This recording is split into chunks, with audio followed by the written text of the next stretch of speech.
respect kwanu law asekwa m gị law Nigeria let's respect ya law Biafra, the land of rising sun. Ka anyị try ya no respect ya the law maka monde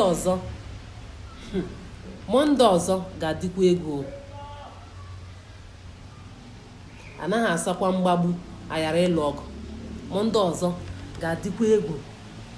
nke afụrụ na ajọs tụpụnyeru na azụ onye mara asụ n'ite ọsọ onye mara asụ na ọsọ ọ gbasara onye ahụ iji asị na mmadụ agwaghị gị kọsụma mmadụ agwaghị gị ịnụhụ news mgbe ịfụtakwana ịfụhụ mmadụ otu isi afụ mmadụ ọ na-agafe mmadụ na-agbọpụta sọrọ ọfụhụ ndị mmadụ ọjụọ ha gịnị mere tọọ public holidays ọ enwe ihe mere isi na ịnụhụ news ịjụ ndị nọ na-akụsi gịnị ma ọ dịka ebe a dịka ebe a gbara ọsị na-agakwa meaning that na ịnụrụ ịchọrọ ịnwa onye chọrọ ezuzu na anwa na ndị Biafra onye gwa gị the kind of power na-abịa anyị awụhụ